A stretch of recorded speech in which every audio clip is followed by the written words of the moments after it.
Doctor صاحب پہلا سوال ہمارا کہ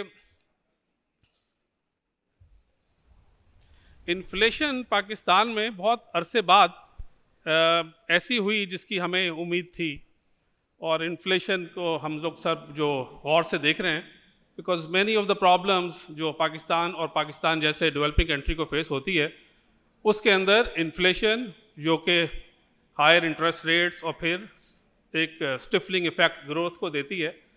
تو پاکستان میں جو انفلیشن کو کنٹرول کرنے کے بعد اس کا پہلا تو یہ کہ آپ کے خیال میں انفلیشن کی پرسسٹنس یہ جو ابھی ہوا ہے یہ تھوڑے عرصے کے لیے ہے، تھوڑا رکے گی یہاں، and how do we as corporate people ہم کیا سوچیں کہ 6 مہینے سال 2 سال تک جو اچھائی اکانومی میں اس وقت انفلیشن کے لو ہونے سے آئی ہے وہ رہے اور ہم اس کے ثمرات سے کامن مین تک بھی پہنچ سکیں. شکریہ بہت بہت. دیکھیں، کوئی بھی آپ کو پروجیکٹ یا پریڈکٹ نہیں کر سکتا کہ دنیا کس طرف جا رہی ہے. تو سب سے پہلے تو آپ کو یہ اندازہ ہونا چاہیے کہ there is a turmoil in the global economy. And the turmoil is led by the United States of America under the new president.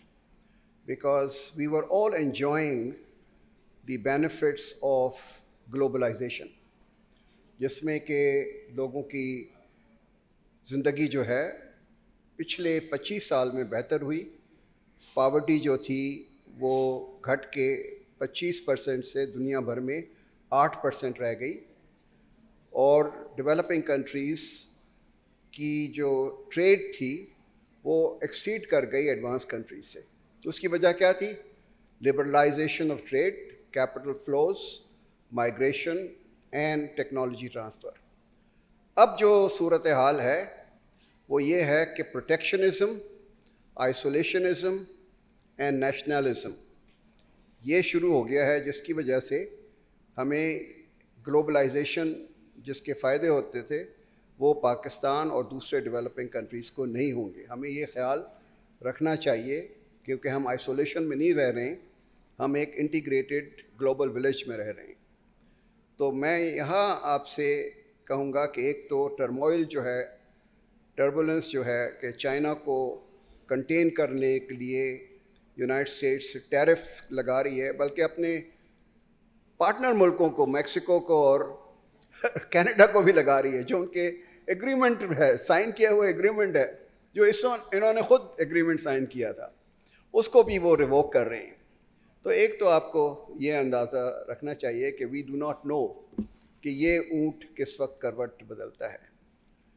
آپ کو یاد ہوگا کہ پاکستان میں اور دوسرے ڈیولپنگ کنٹریز میں انفلیشن کی ایک جو سب سے بڑی وجہ تھی وہ پوسٹ کووڈ سپلائی ڈسرپشن تھی. ساری سپلائی چین جو تھی کووڈ کے بعد سے ڈسرپٹ ہو گئی تھی. کموڈیٹی پرائسز جو ہیں وہ کہاں سے کہاں پہنچ گئی تھی، اس کا اثر پاکستان کی امپورٹڈ انفلیشن پر ہوا. And that is some thing which is beyond the control of Pakistan. Second factor جو ہے وہ یہ ہے کہ کیونکہ آپ کا ایکسچینج ریٹ اس وقت بہت اسٹیبل ہے اور ڈیویلیوشن نہیں ہو رہا، اور ڈیویلیوشن کا اثر ہوتا ہے کہ ڈومیسٹک پرائسز جو ہیں وہ ایک دم سے اس کے ساتھ بڑھ جاتی ہیں. تو جو انفلیشن کم ہوا ہے اس کی یہ وجہ ہے کہ ایکسچینج ریٹ اسٹیبل ہے، اور اگر اسٹیبل رہے گا تو انفلیشن بھی، ڈومیسٹک انفلیشن جو ہے وہ کنٹرول میں رہے گا. تیسرا فیکٹر ہے آپ کی ایگریکلچر کموڈیٹیز کی سپلائی. اگر ویٹ، شوگر، رائس، میز اور دوسری کموڈیٹیز جو ہیں ان کی پروڈکشن بمپر کراپس ہوں گی، بہتر کراپس ہوں گی، تو ہماری جو رورل ایریاز ہیں ان کی انکم بھی بڑھے گی، اور اس کی وجہ سے یہاں پر کنزیومر پرائسز جو ہیں اربن ایریاز کی وہ بھی کم رہیں گی. So that is one of the factors which suppresses inflation. چوتھی بات جو ہے وہ گورنمنٹ کی اپنی فسکل پالیسی. اگر فسکل پالیسی لوز ہے اور یہ ڈیفیسٹ جو ہیں وہ زیادہ بڑھتے چلے جا رہے ہیں تو ڈیفیسٹ کو فائنینس کرنے کے لیے آپ کو منی سپلائی بڑھانی پڑتی ہے, اور منی سپلائی کی وجہ سے انفلیشن جو ہے وہ بڑھتا ہے. تو اس وقت ہم دیکھ رہے ہیں کہ گورنمنٹ کی فسکل پالیسی بھی جو ہے وہ ٹائٹ ہے. تو اگر گورنمنٹ اپنی fiscal policy, current account deficit, exchange rate, foreign exchange reserves, ان چیزوں کو قابو میں رکھتا ہے, اور اللہ کرے کہ ایکسٹرنل سرکمسٹانسز اتنے خراب نہ ہوں, تو انفلیشنری ٹینڈنسیز جو ہیں وہ کم رہیں گی پاکستان میں آئندہ 1 سال. بالکل صحیح ڈاکٹر صاحب. اس کے ساتھ ہی ایک چھوٹا اور سوال, اور یہ سوال میرا آج سے نہیں ہے, اور آئی ایم شیور یہاں جو لوگ بیٹھے ہیں ان کے بھی ذہن میں ہی ہوگا. یہ monetary tight, it's about theoretical, اور بیکاز آپ سینٹرل بینک کے گورنر, اور تو یہ سوال میرا یہ ہے کہ مانیٹری ٹائٹنگ ہمارے جیسے ملک میں, پاکستان میں, جہاں کنزمپشن جو ہے وہ ایکوٹی ڈریون ہے اور ڈیٹ کم ہے, تو کیا مانیٹری ٹائٹننگ پاکستان جیسے ملک میں, ابھی تو اس وقت اللہ کا شکر ہے نہیں ہے, 12 ہی ہے, 22 سے نیچے آ گیا, but does it help? It does. آپ خود دیکھ لیں کہ آپ کو 22% سے آپ 12% پر آئے ہیں. کس وجہ سے آئے ہیں؟ کہ اس وجہ سے آئے ہیں کہ جو ڈیمانڈ, ایگریگیٹ ڈیمانڈ کی ایکسپینشن تھی وہ کنٹرول میں ہو گئی. جب وہ کنٹرول میں ہو گئی تو پرائسز جو تھیں وہ اسٹیبلائز ہو گئیں. اور بھی وجوہات ہیں, لیکن مانیٹری پالیسی کا جو اس وقت انسٹرومنٹ ہے, چاہے وہ developing countries who, develop countries, interest rate جو ہے that is a very powerful deterrent against. جیسے ڈاکٹر پوچھتے ہیں کہ بھئی آپ کو کیا بیماری ہے, تو اسٹیٹ بینک بھی یہی دیکھتا ہے کہ اگر پرائسز جو ہیں آؤٹ آف کنٹرول ہیں تو انٹرسٹ ریٹ, اور there are other measures with in the control of the state bank. Statutory requirements جو ہیں وہ کر سکتے ہیں, ریزرو ریکوائرمنٹس کو کر سکتے ہیں. تو there are many measures of monetary policy جس کی وجہ سے آپ اس کو کنٹرول کر سکتے ہیں. ہمارا ٹریڈ اکاؤنٹ کا ڈیفیسٹ تو رہتا ہی ہے, وہ تھوڑا بہتر ہو جاتا ہے کرنٹ اکاؤنٹ ڈیفیسٹ میں جب ہم ریمیٹنسز کو اس میں ایڈ کر دیتے ہیں. تو اوور دا لانگر ڈیوریشن یہ جو ریمیٹنسز پہ انحصار یا ان کی جو اس کی جو سیلیبریشن ہے, یہ جسٹیفائڈ ہے کہ ہمیں ایکسپورٹ کمپٹیٹیونیس کی طرف ہی جانا پڑے گا؟ کیونکہ لگتا یہ ہے کہ رضا بھائی کے اور میڈم کے سوال میرے آنسر سے کہ یہ جو باہر سے ریمیٹنسز آتی ہے تو زیادہ کنزمپشن ڈریون لگتی ہے, ہوتی ہے, اور اس میں گروتھ کا جو چانس ہے وہ تھوڑا کم لگتا ہے. تو ریمیٹنسز پہ انحصار, اور کیا یہ جو لوگ ہماری برین ڈرین تو ہم کہتے ہیں ایک لفظ کو, کیا جو پاکستانیز باہر جا رہے ہیں بلو کالر وائٹ کالر, یہ جو ریمیٹنسز کی انکریز ہے کہ وہ نمبر آف پیپل زیادہ بھیج رہے ہیں کہ زیادہ بڑی اماؤنٹ آ رہی ہے پاکستان میں, اگر آپ نے اس پہ اسٹڈی کی؟ فرید, سب سے پہلے تو میں یہ مغالطہ ختم کرنا چاہتا ہوں کہ گڈس کی ایکسپورٹ جو ہے that is a driving force. اگر آپ گلوبل ٹرینڈس دیکھیں, export of services is growing by 7% per annum, exports of goods are only 2%. تو آپ پچھلی زندگی کو بھول جائیں, آگے کی زندگی کو دیکھیں کہ آگے دنیا کہاں جا رہی ہے. Services are the prime mover. India کی ایکسپورٹس آف گڈس بہت مار پیٹ کے ان کو 450 بلین کے قریب آ گئی. سروسز کی ان کی ایکسپورٹس جو ہیں آج 350 بلین کی ہیں.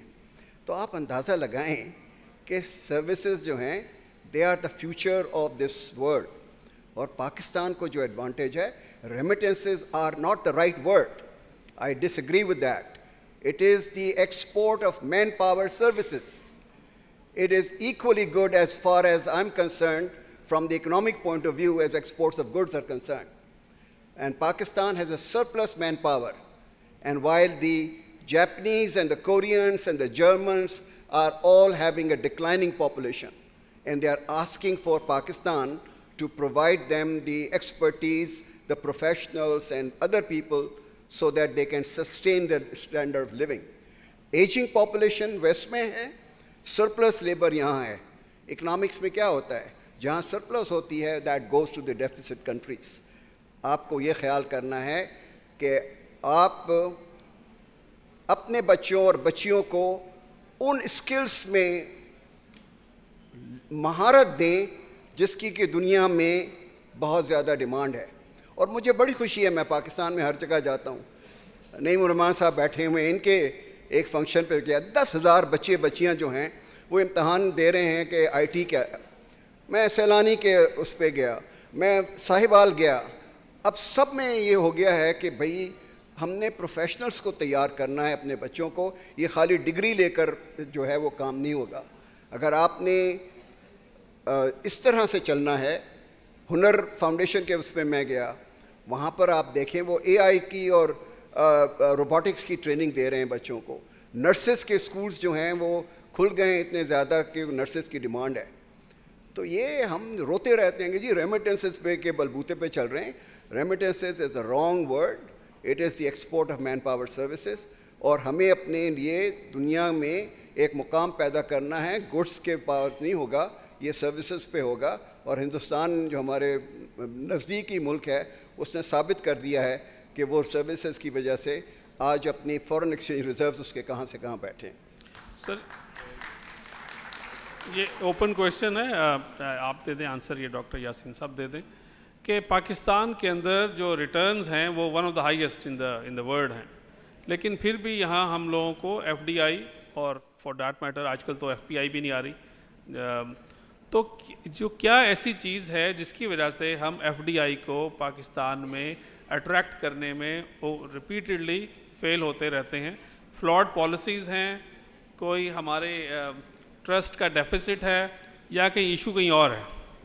دیکھیں سعیدہ نے اور رضا نے دونوں نے آپ کو بڑی اچھی طرح سمجھایا کہ 250 ملین کی مارکیٹ جو ہے ایک بڑی زبردست مارکیٹ ہے. کنزمپشن جو ہے ان کے دونوں کی کنزیومر گڈز ہیں.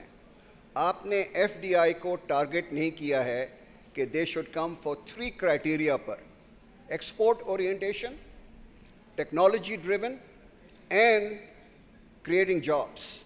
آپ اگر یہ کریں گے تو آپ دیکھیے گا کہ آپ کا جو فارن ایکسچینج کا ریزروز کا پرابلم ہے وہ ختم ہو جائے گا. آپ نے کہا کہ تم آ جاؤ یہاں پر پیسے بناؤ اور اپنے ریپیٹریشن کر لو. آج جو ایف ڈی آئی کا انفلو ہے وہ repatriation of profits and dividends and royalties جو ہے وہ آپ کے برابر ہے. So you have a net zero induction of foreign direct investment. لیکن اگر آپ ایکسپورٹ اورینٹیڈ ہوتے, ٹیکنالوجی ڈریون ہوتے اور جابس کریٹ کرتے, اس کا اکنامک امپیکٹ ہوتا. ایک دفعہ ہم سارے روتے رہتے ہیں کہ جی پاکستان میں انڈسٹری جو ہے وہ کچھ نہیں کر رہی ہے. آپ فرید خود اسٹاک ایکسچینج میں ہیں.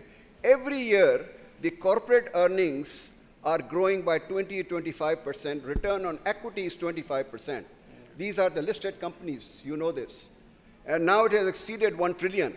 لیکن پبلک میں ہم بیٹھتے ہیں, ہم کہتے ہیں یار یہ تو. اور رضا نے ایک بڑی اچھی بات کہی, there are 2 ways of handling the situation.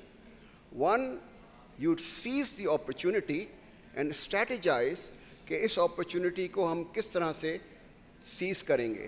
دوسرا ہے کہ کہیں گے یار ٹھیک ہے چل رہا ہے جو چلنے دو, اور اپرچونٹی جو ہے مس ہو جائے گی. So I think we have to consider F D I not کہ ہم اپنی کنزیومر مارکیٹس کے لیے ایف سی ایم جی کو آ کے یہاں پر کہیں کہ اپنے فیکٹریز لگاؤ. ہمیں چاہیے ایکسپورٹ اورینٹیڈ انڈسٹریز لگائیں. چائنا جو ہے it's becoming very very conscious of the fact کہ ان کی لیبر کاسٹ جا رہی ہیں. They are relocating their industries elsewhere. Cambodia جیسے ملک میں وہ جا رہے ہیں, ویتنام میں تو بہت پہلے چلے گئے تھے, تھائی لینڈ میں جا رہے ہیں. ہمارا سب سے اچھا دوست ہے, میں کہتا رہتا ہوں چائنیز کو کہ بھئی آپ آئیں, آپ کے یہاں بیوروکریٹک ہیسلس اتنے ہیں, اتنے این او سیز ان کو لینے پڑتے ہیں, اتنی کلیئرنسز لینی پڑتی ہیں, پانی آپ ان کو پرووائڈ نہیں کرتے ہیں, بجلی آپ ان کو پرووائڈ نہیں کرتے ہیں, وہ کیوں ریلوکیٹ کریں گے آپ کے یہاں. So I think we have to put our own house in order to attract the F D I. Naeem sahib نے مجھ سے ایک سوال پوچھا تھا. مجھے بڑا فخر ہے کہ میں گورنمنٹ ہائی اسکول حیدرآباد میں 4 آنے کی فیس دے کر پڑھا ہوں. گورنمنٹ کالج حیدرآباد میں 12 روپے کی فیس دے کے بی ایس سی کیا, اور سندھ یونیورسٹی جام شورو سے میں نے 25 روپے فیس دے کر ایم ایس سی کی ڈگری دی. ٹیوشن کا وہاں نام اور نظام نہیں ہوتا تھا. یہ بیچارے ٹیچرز کو آج کل یہ تنخواہ نہیں مل رہی ہے جو آج کل 17 گریڈ کی تنخواہ ہمارے ٹیچرز کو. وہ جب کلاسز ختم ہو جاتی تھیں ہمارے ساتھ بیٹھتے تھے کہ یہ لڑکا جیومیٹری میں کمزور ہے, یہ لڑکا انگلش میں کمزور ہے, وہ ہمیں آ کے وہاں پڑھاتے تھے beyond their own duties. There was a sense of commitment of the teachers. What I am today, I owe to them. That's what I wanted to tell Mufti Sahab.